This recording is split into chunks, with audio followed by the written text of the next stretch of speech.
Hello friends, मैं रणधीर कुमार आप लोग का स्वागत करता हूँ मैथ्स क्लासेस में। आज हम लोग RRB NTPC previous year question part 6 देखेंगे। क्वेश्चन वन कहता है कि एक रेलगाड़ी 108 मीटर लंबे एक स्टेशन को 12 सेकंड में एवं दूसरे 164 मीटर लंबे स्टेशन को 16 सेकंड में पूर्ण रूप से पार करती है, तो रेलगाड़ी की लंबाई क्या है। कह रहा है कि एक रेलगाड़ी पहला जो प्लेटफॉर्म है जिसकी लंबाई 108 मीटर है, जिसे पार करने में कितना टाइम लेता है। टी बराबर दिया है यहाँ पे 12 सेकेंड, ठीक है। और दूसरी प्लेटफॉर्म है जिसकी लंबाई 164 मीटर है, जिसे पार करने में यह 16 सेकेंड लेती है। तो कह रहा है लेंथ ऑफ ट्रेन क्या है, लेंथ पूछ रहा है उसका, ठीक है। अब ये देखिए क्वेश्चन इतना दिया हुआ, क्वेश्चन को अच्छे ढंग से समझिएगा। इसका मैं बेसिक बता रहा हूँ, बेसिक के बाद एक कंसेप्ट मिलेगा जिसके वजह से बहुत इजी होगा ये। बस एक बार बेसिक देख लीजिए इसका, ठीक है। मेथड फर्स्ट ये क्या कर रहा है जो कि बेसिक है। तो इसमें ये बताइए, कह रहा है कि 108 मीटर लंबे प्लेटफॉर्म को पार करने में 12 सेकेंड लेता है। तो पहले ये बताइए कि 12 सेकेंड कितना दूरी पार करने में लेता है। तो कहने का मतलब ट्रेन खुद की लंबाई पार किया होगा। इसका मतलब क्या है, यदि हम 108 मीटर लंबा ये प्लेटफॉर्म है, ये जो है आपका प्लेटफॉर्म है, और कुछ ट्रेन यहाँ से होगा, ट्रेन यहाँ से गुजरेगी अब, ठीक है। ये ट्रेन है जिसकी लंबाई x है, ये इसको कैसे पार करेगी। ये तो इसको चलते चलते पार कर जाएगा ऐसे, ठीक है ना। ये जब पार करेगी तो ये खुद की लंबाई पार करेगी, तो यहाँ पहुंचेगी, ये पॉइंट यहाँ से चल के यहाँ पहुंचेगी, मगर यहाँ पे जो है ये x इधर आ जाएगा। तो दूरी कितना 108 और प्लस खुद की लंबाई ट्रेन का, ठीक है ना। इसलिए दूरी क्या होता है, जो भी चीज पार करती है और उसकी रेलगाड़ी की खुद की लंबाई, मतलब 108 प्लस s इसकी लंबाई होती है, ठीक है। तो अब ये लंबाई को यहाँ पे डिस्टेंस कहते हैं, ठीक है। अब यहाँ पे देखिए, यहाँ पर दोनों को क्या इक्वल करें, एक इक्वेशन बन जाए हमें। तो चाल तो दोनों बराबर होगा, तो चाल बराबर क्या होता है, चाल बराबर क्या, दूरी बटे समय। ये दूरी क्या है 108, ये मैं बिल्कुल बेसिक बता रहा हूँ। इसके बाद एक कंसेप्ट मिलेगा, वो बिल्कुल इजी से भी इजी होगा, ठीक है। ये तो बेसिक है, 108 प्लस x, ठीक है। जो लेंथ है इसको हम मान लिए कितना, x मान लिए, लेंथ जो भी है 108 प्लेटफॉर्म है, x ये है, और बटे कितना, चाल बराबर दूरी बटे समय, कितना समय लेता है 12 सेकेंड इक्वल। अब ये देखिए, अब दूसरा प्लेटफॉर्म जिसकी लंबाई कितना है 164, और ट्रेन फिर खुद की लंबाई को पार करेगी x बटे कितना 16 सेकेंड लेती है। अब इसमें x का मान निकालना है, यहाँ पे कर सकते हैं 4 में 3 बार में, 4 में 4 बार में। अब इसका क्रॉस मल्टीप्लिकेशन करते हैं, 4 को 108 से गुना करते हैं तो 432, ठीक है। प्लस आप लोग 8 चौक 32 से 100 को 4 से 400, 8 चौक 32, 432 ऐसे लिखना है, ठीक है। फिर 4x, हर स्टेप को थोड़ा थोड़ा शॉर्ट करते जाना है, 3 इतना, ठीक है। 16 48, 4 12, ठीक है, प्लस 3x। अब 3x को इधर करते हैं, x इसको इधर शिफ्ट करें, कितना होगा 60। ये 60 क्या हुआ, मतलब मीटर हो गया, चूंकि मीटर है तो ये क्या निकला, ये ट्रेन की लंबाई आपका आंसर निकल गया, ठीक है। इसके बेस पर ट्रेन की लंबाई निकल गया है। अब ये बेसिक हो गया, ये समझ गए। अब ये देखिए, इतना कंसेप्ट से बचना है तो एक सिंपल सा चीज अच्छे ढंग से समझिए। ये मेथड, फर्स्ट मेथड से आंसर निकल गया, क्लियर।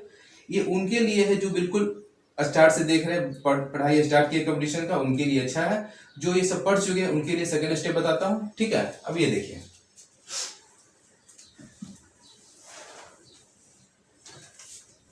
मेथड सेकंड क्या कहता है, ठीक है। मेथड सेकंड क्या कहता है, आप क्वेश्चन को बहुत अच्छे से बारीकी से समझिएगा तो क्वेश्चन दिखेगा आपको। देखिए, ये जो 12 सेकेंड लेती है, ये खुद प्लेटफॉर्म की लंबाई और प्लस ट्रेन की लंबाई करने में 12 सेकेंड लेती है। ये जो 16 सेकेंड लेती है, ट्रेन की लंबाई, ये प्लेटफॉर्म की लंबाई और ट्रेन की लंबाई पार करने में 16 सेकेंड लेती है। तो इसे ये आइडिया मिला कि 4 सेकेंड ज़्यादा क्यों लेती है, क्योंकि इसमें भी ट्रेन इंक्लूड है, इसमें भी इंक्लूड है ट्रेन, ठीक है ना। जब डिस्टेंस इसमें भी इसमें है तो मतलब ये 108 से ये 164 हुआ, ये जो डिस्टेंस हुआ, ये डिस्टेंस कितना 56 मीटर ही पार करने में 4 सेकंड ज्यादा लेती होगी, क्योंकि ट्रेन इसमें भी है, ट्रेन इसमें भी इंक्लूड है लंबाई में। तो ये 56 सेकेंड 4 सेकेंड कब लेती है? जब लंबाई 56 मीटर ज्यादा पार करती है। क्योंकि देखिए 164 में से 108 घटाएंगे कितना 56 होगा, ये हुआ ना। ये दोनों का डिफरेंस होगा, कितना होगा डिफरेंस, कितना होगा 56। ये जो 56 इसी कारण ये 12 से 16 सेकंड क्यों ज्यादा 4 सेकंड, क्योंकि ये लंबाई इससे ज्यादा है। ट्रेन तो दोनों इक्वल है, ये लंबाई प्लेटफॉर्म को ज्यादा है 56 मीटर, तो 56 मीटर पार करने में 4 सेकंड लेती है, तो 12 सेकंड में कितना पार करेगी? तो 56/4 × 12। ये भी करने की जरूरत नहीं है, डायरेक्ट हम लोग ये बोल दिए, ये करना नहीं है। देखिए यहाँ 4 है, यहाँ ये है, तो इसको 12 करने के लिए 3 से गुना करें, डायरेक्ट 3 से गुना कर दें इसको, तो 5×3=18, ये हो गया 168। अब ये देखिए 168 मीटर निकल गया। 168 मीटर मतलब 12 सेकंड में 168 मीटर दूरी तय करती होगा, जिसमें से 108 वो क्या है? प्लेटफॉर्म है। 108 प्लेटफॉर्म है। प्लेटफॉर्म की लंबाई कितना है? 108, अब प्लस ट्रेन की लंबाई जो भी x कितना 168 होगा टोटल लंबाई, ये टोटल हो गया, ये ट्रेन हो गया, ट्रेन की लंबाई हो गया ये। अब ये देखिए x बराबर कितना 60 निकल गया। ये सिर्फ समझाने के लिए ए भी लिखा हो, ए भी लिखने की जरूरत नहीं है, बस कंसेप्ट देखिए। एग्जाम के बेस पर आप हर चीज समझिएगा, तो एग्जाम में डायरेक्ट स्टेप कीजिएगा। 56 में 4 हो गया 56, तो 12 कितना 168, 168 में से 108 घटा देंगे, डायरेक्ट 60 मीटर आंसर। मतलब कुछ लिखने की जरूरत नहीं, कितना स्टेप है ये आपको सेकंड, ये एग्जाम के बेस पे, ये एग्जाम के व्यू से बता है। जब आप प्रैक्टिस इस पे कर लेंगे, अच्छे ढंग से इस पे कर लेंगे, तो आपको जब माइंड में सेट होगा, तो आप इसके बेस पर डायरेक्ट आंसर निकलेगा सिंगल स्टेप में। 4 में इतना, तो 12 में 168 निकल गया, 168 में से 108 घटाती है, 60 आंसर हो गया। ठीक है, चलिए नेक्स्ट क्वेश्चन देखते हैं। क्वेश्चन सेकंड कह रहा है, चक्रवृद्धि ब्याज पर 8% वार्षिक दर से निवेश किए गए 37,500 रुपया 1.5 वर्षों में कितनी हो जाएगी, जबकि ब्याज की दर अर्धवार्षिक संयोजित होती हो। ठीक है, अब ये दे दिया है इंटरेस्ट रेट, क्या दिया है इसका रेट, जो दिया है 8% वार्षिक दिया है पर एनम। ठीक है, पर एनम। ठीक है, फिर वो दिया, और वो प्रिंसिपल कितना है, प्रिंसिपल जो दिया है 37,500 रुपया, और फिर टाइम जो दिया है, टाइम जो दिया है कितना 1.5 वर्ष है, 1/2 ईयर। ठीक है, फिर क्वेश्चन कह रहा है, तो 1.5 वर्षों के बाद उसका मिश्रधन पूछा है, मिश्रधन बराबर क्या होगा। ठीक है ना, यदि मिश्रधन क्या, यदि जो ब्याज हो छमाही हो, छमाही ब्याज कहने का मतलब ये जो है, इस साल में 8%, तो 6 महीने में कितना 4%। अब नया क्वेश्चन कह दिया कि 6 महीना में हम इंटरेस्ट उसको चक्रवृद्धि ब्याज के बेस पे लेंगे, 6 महीना में उसको इंटरेस्ट देना होगा, जो कि 1 साल में 8%, 6 महीना में 4%। अब देखिए 1.5 साल है, तो 6 महीने कितना हो गया, ये 3 हो गया, 6 महीने चलेगा। इस क्वेश्चन को अच्छे ढंग से समझिएगा। कह रहा है अर्धवार्षिक कहने का मतलब जो काम साल में होता था अब 6 महीना में होगा, जो 8% मिलता साल में, अब 6 महीना में 4%, जस्ट आधा, क्योंकि 6 महीने का साल 2 होता है, उसी बेस पे जस्ट इसका आधा कर दी। अब यहाँ पे देखिए 6 महीना में, ये 1.5 साल का है, तो 6 महीने का कितना हो जाए, 3 बार कैलकुलेशन करना होगा। तो पूछ रहा है उसका मिश्रधन क्या है। एक क्वेश्चन को कितना इजी में बनाए हैं, बस हम पहले भी बताए थे, यदि मेरा जो क्वेश्चन है CI SI का, ये कंसेप्ट समझना होगा, ये कंसेप्ट समझेंगे उसके बेस पे इजी से बनेगा। देख समझना क्या है, हम आपको पहले ही बताया है, राइट साइड से जब 1 डिजिट रखते हैं तो 10%, 2 डिजिट रखते हैं तो 1%, ठीक है, 3 डिजिट रखते हैं तो 0.1%। मतलब राइट साइड से 1 डिजिट के बाद पॉइंट रखते हैं तो 10%, 2 डिजिट के बाद तो 1%, 3 डिजिट के बाद 0.1%।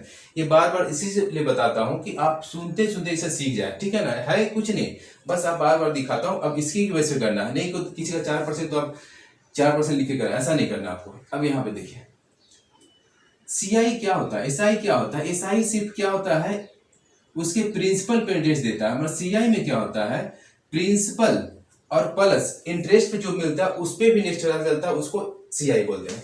अब देखिए फर्स्ट ईयर में कितना परसेंट, 4% नया हो गया, चूंकि अर्धवार्षिक है 4%, इसका 4%, चूंकि हम जानते हैं 1% राइट साइड से 2 डिजिट, तो 1% 375, तो 4% कितना होगा इसका 4 गुना, अब इसको गुना करने का मतलब आपको देखिए 3 चौ 1200, 72 का 4 गुना 312, 3 1500, 1500 हो गया। अब सेकेंड ईयर देखिए, सेकेंड ईयर इसका 1500 मिलेगा, ठीक है, और इसका भी मिलेगा, चूंकि क्या सीआई क्या करता है, इंटरेस्ट पे भी इंटरेस्ट देंगे, तो फर्स्ट में ये भी हो गया, फिर इसको 4%, इसका 1% कितना 15, 4% 60, सेकेंड 3 बार इसीलिए कहते 6 महीने का कितना बना 3 बना, इसलिए 6 महीना में उसका इंटरेस्ट बढ़ता जाएगा, तो 6 महीना किए तो ये भी आधा कर दिए, ये इसका 1.5 साल है तो 6 महीने 3 बार बढ़ेगा वो, ठीक है ना। फर्स्ट ये हो गया, सेकेंड ये होगा, थर्ड में देखते हैं, ये 1500 रुपया हो गया, ठीक है, ये समझाने के लिए लिखा यहाँ पे। फिर देखिए यहाँ पे, फिर इसका 60 हो गया, ठीक है, इसका 60, फिर इसका 60 होगा, फिर इसका देखिए 1% कितना 60 पैसा, तो 4% 2 रुपये 40 पैसा, 2 रुपये 40 पैसा, आपका आंसर निकल गया।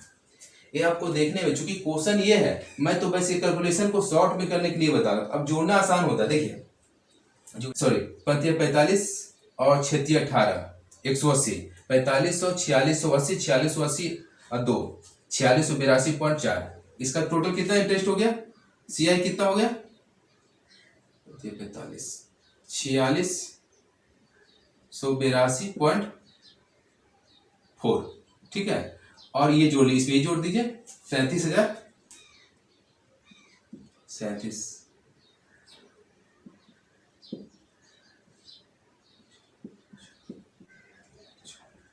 42,182.40 आपका क्या हो गया, मिश्रधन हो गया।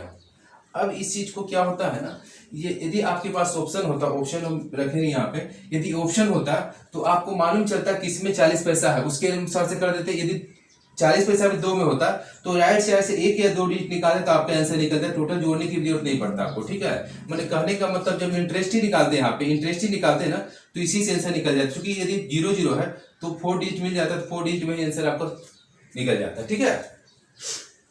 बस ये कंसेप्ट रखिएगा कि सिंगल कंसेप्ट से आपका रेलवे का सीआई और एसआई टोटल क्वेश्चन बनेगा सिंगल कंसेप्ट से। वो एक किस्त का जो होता है वो सिर्फ कभी कभी पूछता है, उसके लिए स्पेशल बताऊंगा, क्योंकि वो भी इसी से रिलेटेड है, वो बताऊंगा अलग से, ठीक है। बस एक कंसेप्ट वगैरह देख लिया, आपको ये लेंदी नहीं है, बहुत ईजी है, बस एक बार समझ गए तो बहुत ही, क्योंकि ये सब तो कुछ लिखना ही नहीं है, आपको स्टार्ट करना है, यहाँ से स्टार्ट करना है, या आपकी ऑप्शन के बेस पे भी हो जाएगा, क्लियर हो जाएगा, ठीक है। चलिए नेक्स्ट क्वेश्चन देखते हैं। थर्ड देखिए,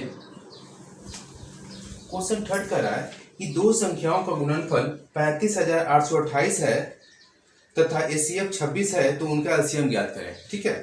तो दो संख्या, तो मान लेते हैं एक संख्या x है, दूसरी संख्या y है, और गुणनफल कितना दिया हुआ 35,828, और इसका आगे क्या दिया है, इसका एसीएफ जो दिया है 26, तो पूछ रहा है एलसीएम क्या है, एलसीएम बराबर बात। ये क्वेश्चन बनने का मतलब ये नहीं कि आप तो जानते हैं फर्स्ट संख्या इंटू सेकेंड संख्या एलसीएम इंटू एचसीएफ आंसर निकल जाए, वो तो आंसर निकलेगा ही।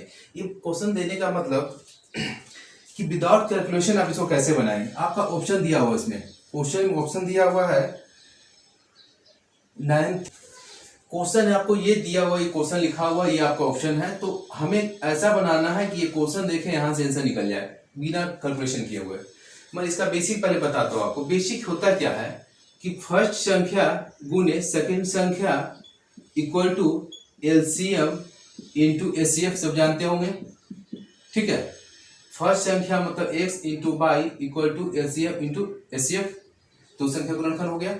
इसके बेस पर आप आंसर निकाल देंगे, कैलकुलेशन करेंगे, तो दोनों का गुणनखंड कितना दिया, गुणनफल कितना दिया हुआ 35,800, ये मेथड फर्स्ट देख लीजिए, 228 इक्वल टू कितना 26 को इधर कर देते हैं डायरेक्ट, अच्छा 26 इंटू एचसीएफ पूछ रहा है, सॉरी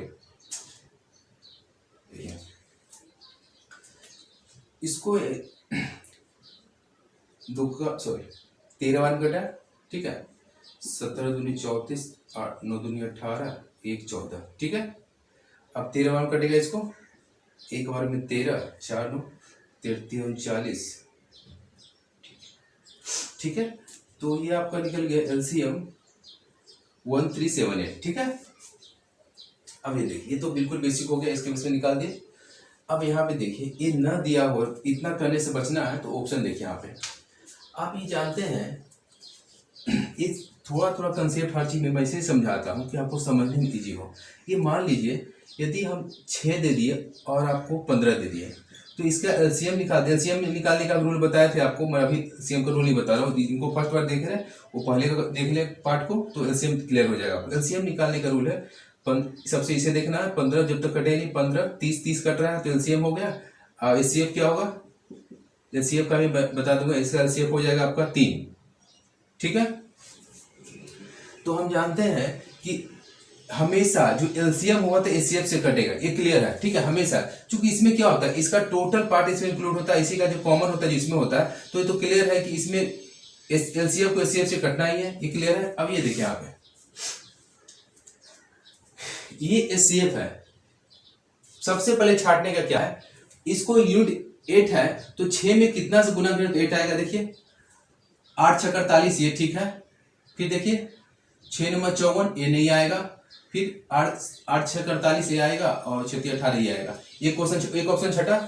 देखिए ऑप्शन छाटे कभी कभी क्या एक ही ऑप्शन में आपका आंसर निकल जाएगा, मैं इसमें नहीं निकला। ठीक, सेकंड स्टेप लगाते हैं। सेकंड में क्या है, आपको सेकंड सीखने को मिला कैसे छाटेंगे। अब ये देखिए कोई भी होगा तो उसमें 26 से तो कटेगा ही कटेगा, 26 से कटेगा तो 2 से कटेगा। देखिए 2 से ये कट रहा है, ये कट रहा है, ये कट रहा है, ये नहीं कट रहा है। अब आंसर ये चाहिए होगा। अब ये बताइए, यहाँ पे दिख रहा है कि यदि दोनों संख्याओं का गुणनखंड ये है तो एचसीएफ जो एलसीएम होगा इससे ज्यादा तो हो नहीं सकता है, इससे बहुत होगा तो इसका इक्वल होगा बट ज्यादा तो नहीं होगा, इसलिए ये ऑप्शन नहीं है।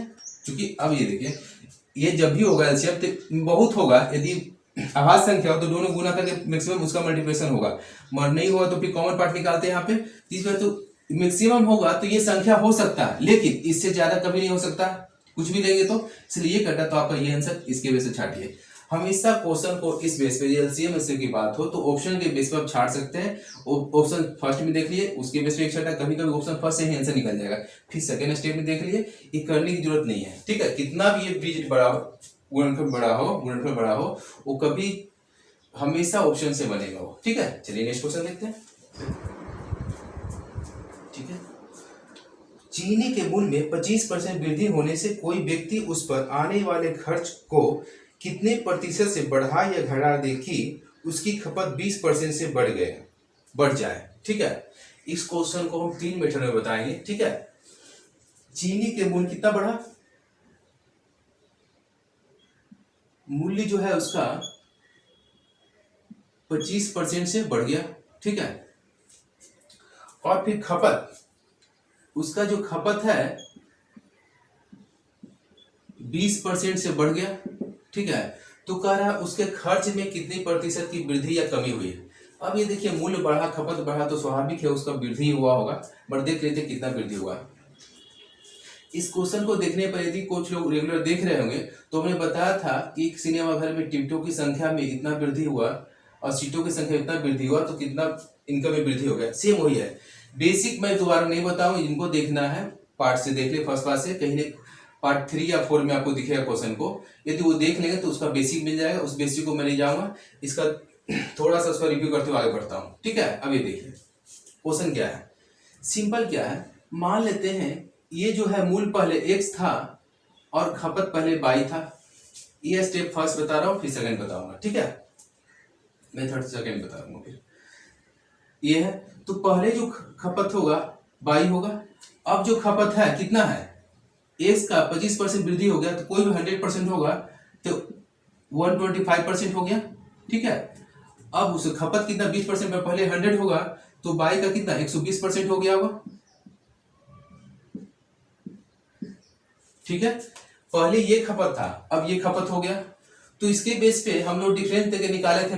पिछले पार्ट 4 में सर पढ़े थे ऐसा क्वेश्चन को, पूरा बेसिक से डिटेल में पढ़े थे। ठीक है ना, मैं थोड़ा शॉर्ट करते हुए इसे पढ़ूंगा। ठीक है, बट देखेंगे हम थोड़ा शॉर्ट करते हुए इसमें देखेंगे। अब ये देखिए, तो इस चीज को लिख सकते हैं x इंटू बाई का x इंटू बाई का 125% इंटू 120%। किसी को समझने में कुछ भी परेशानी, लिख सकते हैं ना। अब मान लेते हैं कि पहले जो खपत था वो 100 रुपीज था, 100 रुपीज था, तो इस चीज को क्या करते हैं हम लोग, अब पहले हम इस पार्ट को देखिए, इस चीज को करते क्या है, इस कैलकुलेशन को, कि इसका पहले हम इस पार्ट को कैलकुलेशन करते हैं आप समझने के लिए। 100 का 125% कितना होगा, 100 का 125%, 100% तो खुद होगा, 125% 25 होगा, 125 होगा। यहां तक कैलकुलेशन हो गया, ठीक है। अब सेकंड में देखते हैं, 25% क्या हो, वृद्धि हुआ, यहाँ पे 125 हो गया। सेकंड में देखते हैं, यहां तक हो गया। अब कितना, 20%। अब ये सेकंड के लिए 100% हो गया, इसका 20%, इसका 20% कितना, 25 हो गया। इसका 20% वृद्धि हुआ, तो कहने का मतलब 100% ये होगा, प्लस 20%, 20% 25, 125 और 25 कितना, 150 हो गया। तो अब 100 का चीज कितना हो गया, 150 हो गया। तो कितना वृद्धि हुआ, 50 का वृद्धि हुआ, कितना में हुआ, 100 में हुआ। तो परसेंटेज वृद्धि कितना, 50% आंसर हो गया, ठीक है, 50%।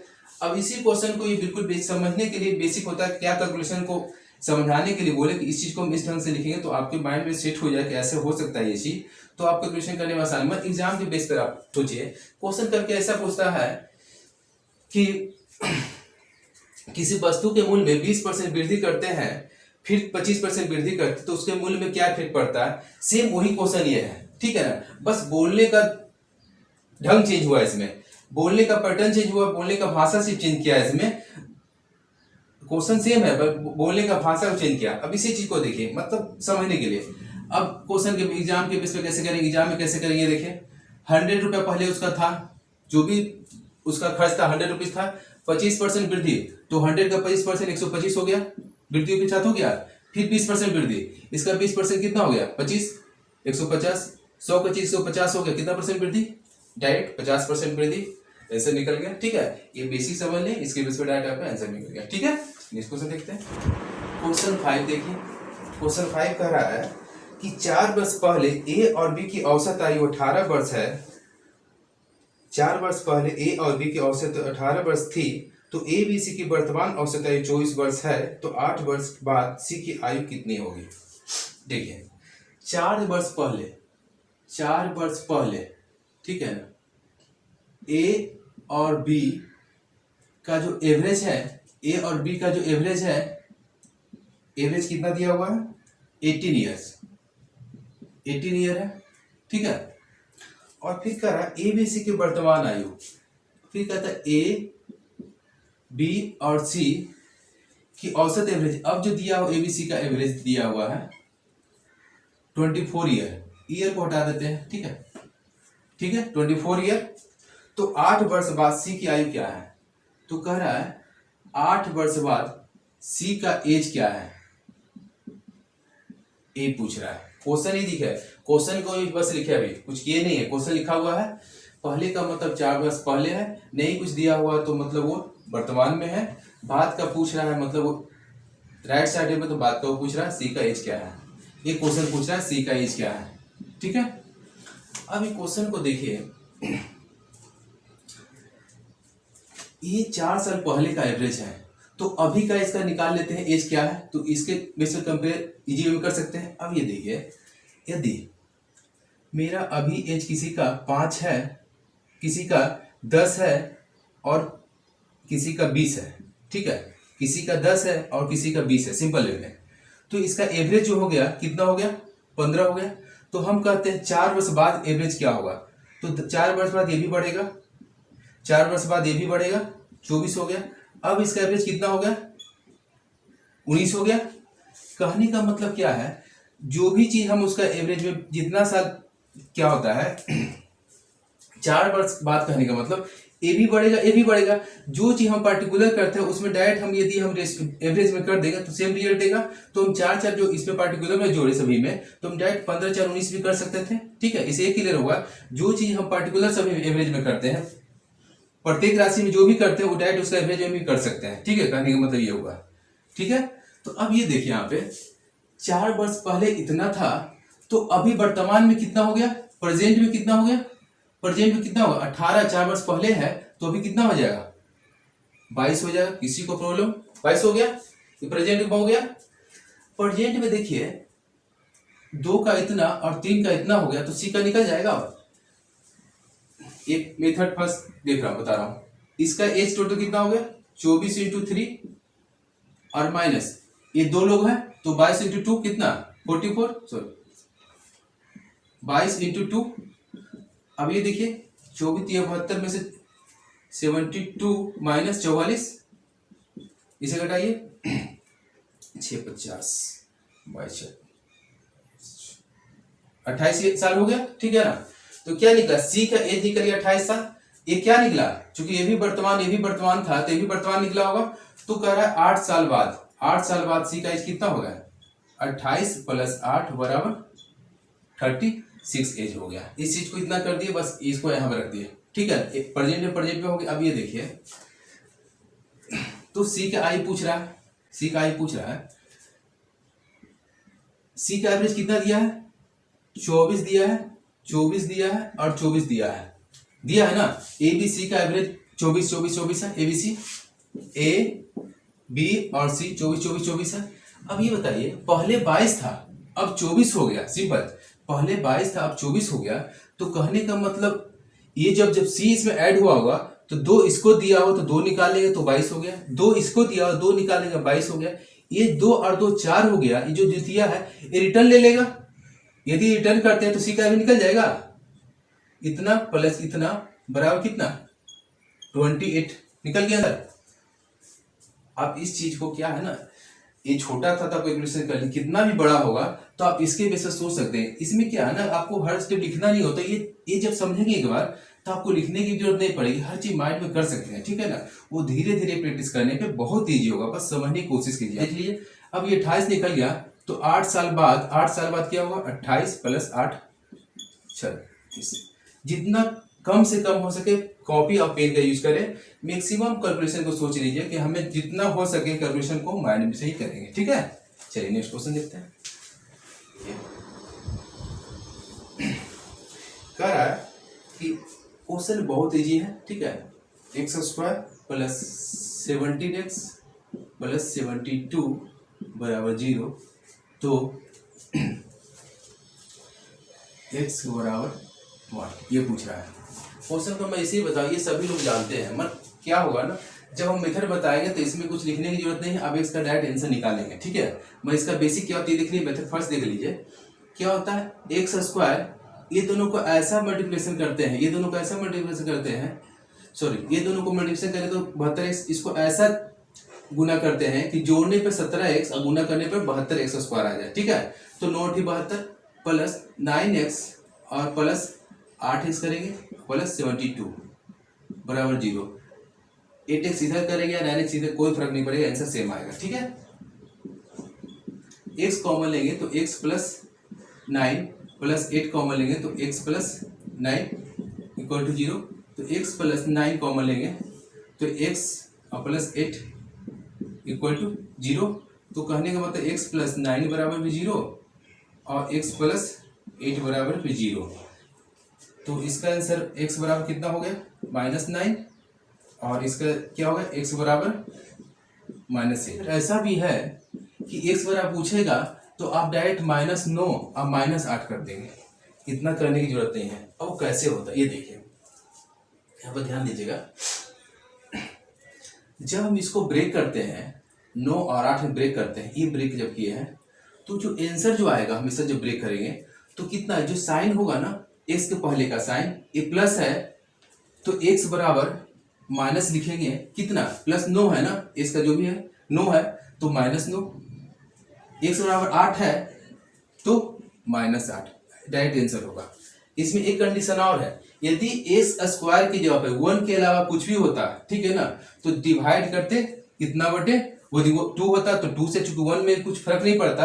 यदि x स्क्वायर में यहाँ पे 2 होता 3 होता तो डिवाइड करते इतना बटे 3, 4 होता इतना बटे 4 और इतना बटे 4, 5 होता तो इतना बटे 5, इतना बटे 5 आंसर आता है। मगर यहाँ पे 1 है तो डायरेक्ट ये करते हैं, इसका साइन चेंज करके हम लोग आंसर, प्लस है तो माइनस, माइनस है तो प्लस। अब करते क्यों ऐसा है, क्योंकि जब ब्रेक करते हैं तो हमेशा यही आएगा आपको, उसी एक 9 दिखा एक 8 दिखा, हमेशा ऐसे ही आएगा फैक्टर जो भी इसका रहेगा, ठीक है। अब यहाँ पे देखिए तो x प्लस आया तो हमेशा जो होगा तो देखिए प्लस हो तो उधर जाए तो माइनस होगा, ये भी प्लस है तो माइनस जाए तो इधर होगा। इस सेम कंडीशन ऐसे ही चलेगा। इसलिए इसी बेस पर हमें प्रैक्टिस करने के बाद मालूम चलेगा अच्छा इसका ये कैलकुलेशन करते जस्ट इसका साइन तो चेंज करना है, साइन चेंज कर दिए। अब होता है क्या है, बस एक ही कंडीशन था, यदि यहाँ पे 1 हो तो, यदि 1 के अलावा 2 हो तो जो भी होगा इससे डायरेक्ट डिवाइड देंगे, ऐसे निकल जाएगा। मतलब ये सब करने की आपको जरूरत नहीं है, डायरेक्ट आप यहाँ देखेंगे इसका कैलकुलेशन देखेंगे, इसका मल्टीप्लिकेशन करेंगे, कैसे जोड़े या घटाए इसको 72 को, तो 17 आ जाए तो देखिए 9 × 72 मिल गया। जो भी यहाँ पर लिखे हैं इसके बेस पर आप प्लस या माइनस कर देंगे, ठीक है। प्लस हो तो माइनस, माइनस हो तो प्लस, ठीक है। इसी के साथ आज का क्लास समाप्त करता हूँ। यदि अच्छा लगा हो तो कमेंट करके बताएं। Thanks for watching.